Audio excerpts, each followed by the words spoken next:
Hello, Mrs. Smith. How are you doing today? I'm great, Miss Jenstead. How are you? I'm great. Today we're going to discuss your son, John, and his reading. So we took some assessments on him, and we took an assessment on his comprehension, which is basically how he understands content. We also focused on his vocabulary and how he understands vocabulary, reads it, defines words. And then the next one we did was fluency, and that's his ability to read a text accurately, quickly, and with expression. And the last one was phonics, and it's basically how they read consistent and relate it back to sounds and letters and how all the things flow. Okay.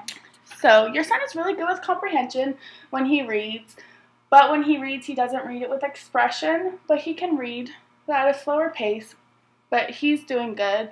The next area of strength he has is vocabulary words. He really knows his vocabulary words. He defines them well. He can read them. And then digraphs, which are like shh, shh, things like that. What I would encourage in the classroom is a scaffolding technique, and where they get in small groups in order to enhance his vocabulary and his comprehension. They talk together, they read, and then they discuss after they read individually in groups to see how they each comprehend things differently. And then I would also encourage vocabulary, since that's his strength, to do word maps, because that's a really good strategy. Some things he does need help with is his fluency. He reads with, like I said, without expression, and some ways you can help him is, like, when you're at home with him, do you ever hear him read? Does he read out loud? No, he doesn't. So a way that you can help with that is sit down with him every night, have him read something to you, and another strategy would be you read to him, and then he reads back to you, so he could kind of go off of, oh, well, I'm supposed to read like this, without, so he expresses himself instead of just bland. Another thing he needs to work on is his phonics. He's not very well with long vowels. In one assessment, he can read well, but the long vowels he gets stuck on, and he usually just mispronounces them. And also he needs to work on blends like bl and f. So he's good at digraphs, but he needs help with blends. And some other strategies to help with those areas is choral reading, which we do in class, and the students go and read out loud with the teacher, so like I'm reading and they're reading. So if they're not comfortable reading by themselves being called out, they can read and they have the opportunity to learn that way. And echo reading, which is my favorite, and like I'll read to a student, they're able to listen and comprehend what I'm saying, and then they say it back to me, and that helps me see if they comprehend it as well as like they can hear as example and practice that. At home, are you doing anything with him? Like, do you watch him read? Do you watch him do his homework? I do with homework, but I have noticed he doesn't like to read, so.